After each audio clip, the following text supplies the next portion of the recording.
Hello, नमस्कार दोस्तों। स्वागत है आपका हमारे यूट्यूब चैनल जी के जी एस कॉन्सेप्ट एकेडमी पर।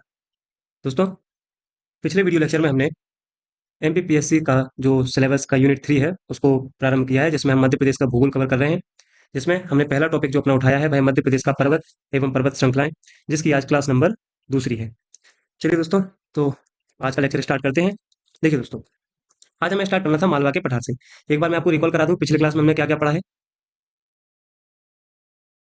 देखिए दोस्तों, अभी तक हम देख चुके हैं कि मध्य प्रदेश में कुल कितने भौगोलिक भाग थे। जैसा कि मैंने बताया था आपको कि विभाजन से पूर्व मध्य प्रदेश में 9 भौगोलिक भाग थे। आफ्टर डिवीजन, विभाजन के बाद मध्य प्रदेश के 2 भौगोलिक क्षेत्र जिनमें महानदी बेसिन और दंडकारण्य क्षेत्र है, ये छत्तीसगढ़ राज्य में शामिल हो गए हैं। और अगर हम प्रेजेंट में बात करेंगे तो मध्य प्रदेश के पास 7 भौगोलिक भाग हैं। इन 7 भौगोलिक भागों को 3 क्षेत्रों में बांटा गया है, 3 मुख्य भागों में बांटा गया है। ये 3 मुख्य भाग कौन कौन से हैं, आइए देखते हैं। ये 3 मुख्य भाग हैं: मध्य उच्च प्रदेश, सतपुड़ा मैकाल पर्वत श्रेणी एंड पूर्वी पठार, बघेलखंड का पठार जिसको हम कहते हैं। इन 3 भागों में हमने इनको डिवाइड किया था, जिसमें जो हमारा मध्य उच्च प्रदेश है ये अगेन 5 भागों में डिवाइड है, जिनमें हम कह सकते हैं मालवा का पठार, मध्य भारत का पठार, बुंदेलखंड का पठार, रीवा पन्ना का पठार, नर्मदा सोन घाटी शामिल है। तो इसी क्रम में आज हम सबसे पहले पहला प्लेट्यू जो मध्य उच्च प्रदेश के अंतर्गत शामिल है, मालवा का पठार, इसको स्टार्ट करते हैं। चलिए दोस्तों, सबसे पहले मालवा के पठार की बात करते हैं। सबसे पहले हम इसकी लोकेशन देखते हैं मालवा के पठार की। तो देखिए, ये है हमारा पूरा मालवा के पठार का रीजन, ये वाला पूरा। इसी मालवा के पठार के बारे में मैं आज के इस वीडियो लेक्चर में चर्चा करनी है। देखिए दोस्तों, मालवा के पठार की अगर हम सबसे पहले पॉइंट्स में बात करते हैं तो देखते हैं लोकेशन, स्थिति, कि मालवा के पठार की स्थिति क्या है। दोस्तों, ये मालवा का पठार है जो यह मध्य प्रदेश का सबसे पश्चिमी भाग कहलाता है। सबसे पश्चिमी भाग, western part of MP, Madhya Pradesh का है सबसे पश्चिमी भाग, अर्थात हम कह सकते हैं कि मध्य प्रदेश के पश्चिमी भाग में स्थित है। दूसरा, हम इसके निर्माण की बात करते हैं। मालवा के पठार का जो फॉर्मेशन हुआ है वो हुआ है दक्कन ट्रैप से, दक्कन ट्रैप की चट्टानों से। दक्कन ट्रैप, दक्कन ट्रैप क्या है? बेसिकली अब ज्वालामुखी का उद्गार होता है, ज्वालामुखी उद्गार। तो ज्वालामुखी के उद्गार से जिन चट्टानों का निर्माण होता है वे कहलाती हैं दक्कन ट्रैप। तो जो हमारे मालवा का प्लेट्यू है ये दक्कन ट्रैप अर्थात ज्वालामुखी के उद्गार से बना हुआ है। इसी को हम बोल सकते हैं कि यह पठार किससे निर्मित है? लावा से निर्मित है। तो इसका निर्माण किससे हुआ है? हम बोल सकते हैं लावा से अर्थात ज्वालामुखी से। दोस्तों, अगर हम इसके क्षेत्रफल की बात करते हैं तो हमने पिछले लेक्चर में भी देखा था, इसका जो टोटल एरिया है वह 88,222 किलोमीटर स्क्वायर, अर्थात हम कह सकते हैं 88,222 वर्ग किलोमीटर क्षेत्रफल है, जो कि टोटल एमपी का जो पूरा भूभाग है उसका 28.6% है, 28.6% है। हम कह सकते हैं कि यह मध्य प्रदेश का इस क्षेत्रफल के आधार पर सबसे बड़ा भौगोलिक भाग है। यह मध्य प्रदेश का सबसे बड़ा भौगोलिक भाग है, भौगोलिक भाग है, largest geographical part of MP.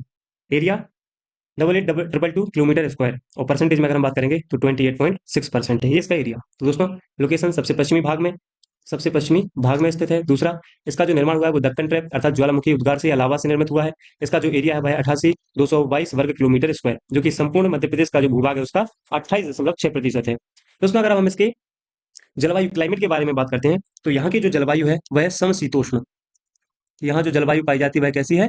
समशीतोष्ण जलवायु, समशीतोष्ण जलवायु। समशीतोष्ण जलवायु से क्या तात्पर्य है? समशीतोष्ण जलवायु का दोस्तों अर्थ होता है जहां ना तो गर्मियों में अधिक गर्मी हो, ना ही सर्दियों में अधिक सर्दी, अर्थात हम कह सकते हैं यहाँ पर साधारण गर्मी, साधारण गर्मी और साधारण सर्दी होती हो, साधारण सर्दी। ठीक है, ऐसी जलवायु को बोला जाता है समशीतोष्ण जलवायु। और समशीतोष्ण जलवायु जो मालवा की जलवायु है इसके बारे में फाहियान ने, चीनी यात्री है, चीनी ट्रेवलर है फाहियान, फाहियान ने मालवा की जलवायु को विश्व की सर्वश्रेष्ठ जलवायु कहा है। विश्व की सर्वश्रेष्ठ जलवायु, ये चीनी ट्रेवलर है फाहियान। फाहियान कौन है? यह एक चीनी यात्री, चीनी यात्री। और इसने मालवा की जलवायु को विश्व की सर्वश्रेष्ठ जलवायु कहा है। ये जो फाहियान है बेसिकली ये राजा विक्रमादित्य के दरबार में आया था। तो ये एक फैक्ट के रूप में आप याद रख सकते हैं। दोस्तों, अब हम बात करते हैं यहाँ पर वर्षा की। इस क्षेत्र में वर्षा कितनी होती है? दोस्तों, इस क्षेत्र में जो वर्षा है वो होती है 75 से 100 सेंटीमीटर, 75 से 100 सेंटीमीटर के आसपास। और ये अरब सागर की शाखा से होती है, अरब सागर की शाखा से यहाँ पर वर्षा होती है। अगर हम यहाँ के वन की बात करेंगे, फॉरेस्ट की बात करेंगे, तो दोस्तों यहाँ पर जो वन पाए जाते हैं वो पाए जाते हैं उष्ण कटिबंधीय पर्णपाती वन, उष्ण कटिबंधीय पर्णपाती वन, पर्णपाती वन, उष्ण कटिबंधीय पर्णपाती वन यहाँ पर जो पाए जाते हैं। उष्ण कटिबंधीय पर्णपाती वनों को हम बोल सकते हैं ट्रॉपिकल डेसिडियस फॉरेस्ट। ठीक है, ये इंग्लिश में बोल सकते हैं। तो ये उष्ण कटिबंधीय पर्णपाती वन, उष्ण कटिबंधीय पर्णपाती वन है। अगर हम फसल की बात करते हैं, यहाँ पर फसल मुख्यतः कौन कौन सी पाई जाती है? तो उसमें फसलों में मुख्यतः गेहूं अर्थात वीट, गेहूं के बाद हम बात कर सकते हैं चने की, सोयाबीन यहाँ पर अधिक मात्रा में सोयाबीन। सोयाबीन के अलावा यहाँ पर दलहन, दलहन के अलावा अफीम, अफीम, अफीम के यहाँ पर अलावा यहाँ पर प्याज और आलू जैसी फसलें, प्याज एंड आलू, ये मुख्य फसलें हैं इस क्षेत्र की। दोस्तों यहाँ पे हम बात करेंगे फसल के संदर्भ में, तो जो गेहूं है, गेहूं के बारे में जो फैक्ट है कि यहाँ का जो सीहोर जिला है, सीहोर जिला जो सरबती गेहूं है, सरबती गेहूं, सरबती गेहूं, इस सरबती गेहूं के लिए सीहोर जिला प्रसिद्ध है। सरबती गेहूं के लिए सीहोर प्रसिद्ध है, सीहोर जिला प्रसिद्ध है, ये बता सकते हैं हम। दूसरा, गेहूं के संदर्भ में हम बात करते हैं तो मालवा को गेहूं दलिया, गेहूं की दलिया कहते हैं। दोस्तों मालवा को गेहूं उत्पादन की डलिया कहते हैं, या गेहूं की डलिया कहते हैं, मालवा को गेहूं की डलिया कहते हैं। दोस्तों अगर हम सोयाबीन की बात करेंगे तो सोयाबीन भी सर्वाधिक मालवा के पठार में ही उत्पादित किया जाता है। दोस्तों यहाँ पर दूसरा पॉइंट बनेगा अफीम से। अफीम से रिलेटेड पॉइंट ये हो सकता है कि यह मध्य प्रदेश का एकमात्र पठार है जहां पर अफीम की खेती की जाती है, तो हम बोल सकते हैं मध्य प्रदेश का एकमात्र पठार जहां अफीम की खेती की जाती है, जहां अफीम की खेती की जाती है। ठीक है दोस्तों। ऐसे ही जो आलू है, आलू के लिए इंदौर जिला प्रसिद्ध है। इंदौर जिला सबसे ज्यादा आलू जो उत्पादित होता है वो इंदौर जिले में होता है, इसलिए आलू के उत्पादन में इंदौर का प्रथम स्थान है। क्लियर है दोस्तों। चलिए अब हम बात करते हैं बोली की। दोस्तों अगर हम बोली की बात करते हैं तो मालवा क्षेत्र में जो बोली बोली जाने वाली है, यहाँ पर दो बोलियां मुख्यतः बोली जाती हैं। पहली तो मालवी बोली, मालव जनजाति का निवास यहाँ पर था इसलिए इसको मालवा का पठार बोला जाता है, तो एक मालवी बोली।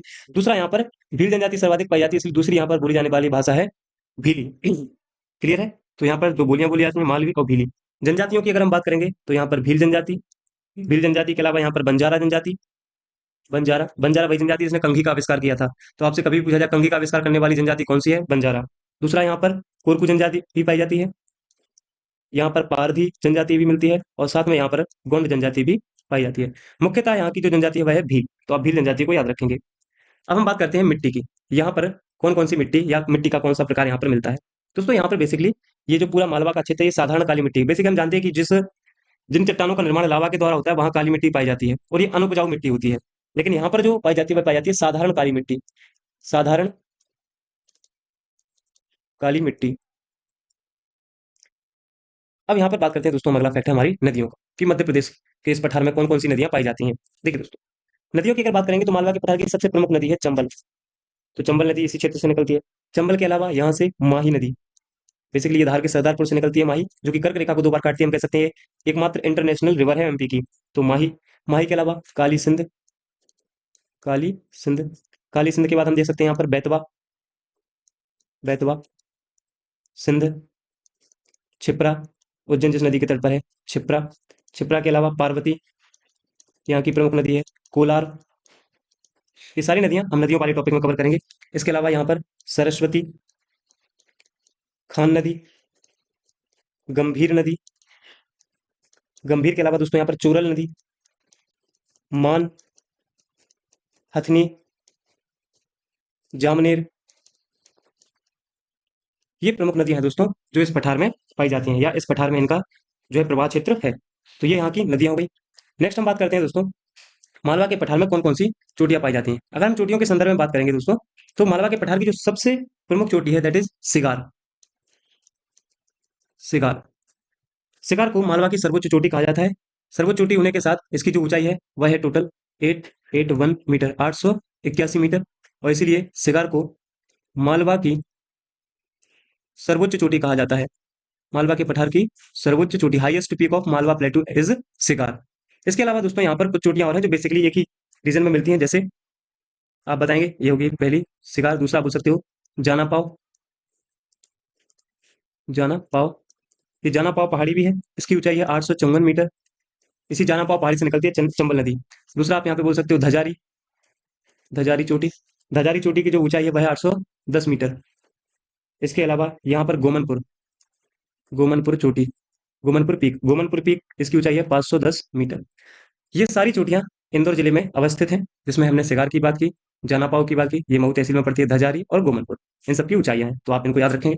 अब बात करते हैं यहाँ के उद्योग क्षेत्र की, कि यहाँ पर उद्योगों की क्या स्थिति है। दोस्तों ये पूरा पठार बेसिकली सूती वस्त्रों के लिए फेमस है, और हम कह सकते हैं कि मालवा के पठार में जो सर्वाधिक उद्योग आपको मिलेंगे वो सूती वस्त्र उद्योग मिलेंगे। तो हम कह सकते हैं यहाँ पर इंडस्ट्री कौन सी है, सूती वस्त्र वाली। तो यहाँ पर आपको मिलेंगे सूती वस्त्र उद्योग, कॉटन इंडस्ट्री। सूती वस्त्र उद्योगों की बात करेंगे दोस्तों, इसमें सबसे प्रथम स्थान है इंदौर जिले का। सर्वाधिक सूती वस्त्र की जो मिलें हैं या हम कहेंगे उद्योग हैं वो कहाँ पर मिलेंगे? इंदौर में। इसके अलावा यहाँ पर सूती वस्त्रों के अलावा यहाँ पर शुगर मिल मिलती है, शुगर मिल। यहाँ पर कुछ वाहन उद्योग भी हैं, वाहन उद्योग। तो उद्योगों की दृष्टि से देखा जाए तो यहाँ पर सूती वस्त्र उद्योग, शुगर मिल और वाहन उद्योग मिलते हैं। दोस्तों इसी क्षेत्र में कुछ औद्योगिक केंद्र भी उपस्थित हैं। अगर हम उनकी बात करेंगे यहाँ पर, तो हम बात करें यहाँ पर औद्योगिक केंद्र की। कौन कौन से औद्योगिक केंद्र मालवा के पठार वाले रीजन में अवस्थित हैं? औद्योगिक केंद्र की, और दोस्तों अगर आप प्रीवियस ईयर क्वेश्चन का एनालिसिस करेंगे तो औद्योगिक केंद्र से एक दो क्वेश्चन पूछे जाते रहे हैं। हम देखते हैं ये कौन कौन से औद्योगिक केंद्र हैं। दोस्तों पहला औद्योगिक केंद्र अगर हम बात करते हैं तो है पीथमपुर। पीथमपुर, पीथमपुर कहाँ पड़ता है? ये पड़ता है धार डिस्ट्रिक्ट में, धार जिले में। पीथमपुर के अलावा और कौन सा यहाँ पर औद्योगिक केंद्र है? तो यहाँ पर है मंडी द्वीप। मंडी द्वीप, मंडी द्वीप किस जिले में पड़ता है? मंडी द्वीप पड़ता है रायसेन जिले में। तो रायसेन जिले का मंडी द्वीप। इसके अलावा और यहाँ पर कौन सा औद्योगिक केंद्र है? तो हम देखते हैं यहाँ पर है एक मोरबन औद्योगिक केंद्र। मोरबन, मोरबन बेसिकली किस जिले में है? ये पड़ता है नीमच जिले में, नीमच जिले में। दोस्तों इसके अलावा हम देख सकते हैं यहाँ पर और कौन सा औद्योगिक केंद्र हो सकता है? यहाँ पर है एक मक्सी, मक्सी औद्योगिक केंद्र। मक्सी औद्योगिक केंद्र पड़ता है शाजापुर जिले में, शाजापुर डिस्ट्रिक्ट में। इसके अलावा दोस्तों यहाँ पर एक और औद्योगिक केंद्र है पीलू खेड़ी, इसी क्षेत्र में पीलू खेड़ी। ये जो पीलू खेड़ी औद्योगिक केंद्र है ये पड़ता है राजगढ़ जिले में। तो ये इस रीजन के हमने कुछ औद्योगिक क्षेत्रों को देखा जो कि मालवा के पठार रीजन में पाए जाते हैं। क्लियर है दोस्तों? अब हम बात करते हैं यहाँ के वन क्षेत्र की। दोस्तों यहाँ पर जो वन पाए जाते हैं, अगर आप फॉरेस्ट रिपोर्ट देखेंगे तो उसमें सबसे न्यूनतम वन क्षेत्र वाले जो जिले हैं वो इसी मालवा पठार क्षेत्र से संबंधित हैं। जैसे कि हम देखेंगे यहाँ पर क्या पाए जाते हैं वन क्षेत्र में, अगर हम देखेंगे तो यहाँ पर पाए जाते हैं न्यूनतम वन क्षेत्र वाले जिले, न्यूनतम वन क्षेत्र वाले जिले। अब ये न्यूनतम वन क्षेत्र वाले जिले कौन कौन से हैं जो कि मालवा के प्लेटू वाले भाग में उपस्थित हैं? देखिए सबसे पहले हम बात करते हैं मध्य प्रदेश में सबसे कम जो वन क्षेत्र है वो किस जिले का है? तो हम बताएंगे उज्जैन का। तो पहला यहाँ पर हम बात करेंगे उज्जैन की। उज्जैन के बाद दूसरा यहाँ पर न्यूनतम वन क्षेत्रफल वाला जिला कौन सा है? तो आप बताएंगे शाजापुर, शाजापुर। और तीसरा न्यूनतम वन क्षेत्र वाला जिला जो है वह है रतलाम। हमें बेसिकली तीन याद रखने पड़ते हैं, लेकिन इसके साथ आप एक और याद रखेंगे, राजगढ़, राजगढ़। ये प्रमुख यहाँ के न्यूनतम वन क्षेत्र वाले जिले हुए हैं। एक बार हम रिकॉल करते हैं दोस्तों। देखिए सबसे पहले मालवा के पठार की लोकेशन, लोकेशन के बाद इसका फॉर्मेशन कैसे हुआ, फॉर्मेशन के बाद हमने देखा इसका एरिया कितना है, देन हमने बात की यहाँ की क्लाइमेट की, क्लाइमेट के बाद यहाँ की वर्षा की, उसके बाद यहाँ का जो वन किस प्रकार के वन पाए जाते हैं, यहाँ पर फसल कौन कौन सी होती है, यहाँ की बोली क्या है, यहाँ पर कौन कौन सी जनजातियां निवास करती हैं, यहाँ की मिट्टी सॉइल कैसी है, यहाँ पर कौन कौन सी नदियां पाई जाती हैं। इसके अलावा यहाँ की हाईएस्ट पीक कौन कौन सी हैं, यहाँ की इंडस्ट्री, यहाँ का उद्योग कौन कौन से हैं, साथ ही में यहाँ का वन क्षेत्र कैसा है। ये सारी बातें हमने ट्वेल्व में की। अब दोस्तों यहाँ पे मैं जो आपको एक फैक्ट बताना चाहता हूँ, बड़े ध्यान से सुनिए। देखिए मान लीजिए हमारे एमपी का मैप है।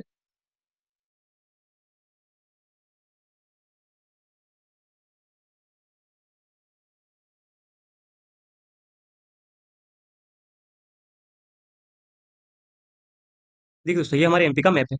अब यहाँ पे आप गौर फरमाइए, जरा देखिए पूरा रीजन ये है कर्क रेखा, ट्रॉपिक ऑफ कैंसर, कर्क रेखा। इसी के साथ मैं आपको यहाँ पे बताऊं दोस्तों, यहाँ से एक पूरा माउंटेन, एक पर्वत श्रृंखला आ रही है विच इज विंध्याचल रेंज। आगे आके यहाँ पर दो भागों में डिवाइड हो जाती है, इसको हम फिर देखेंगे।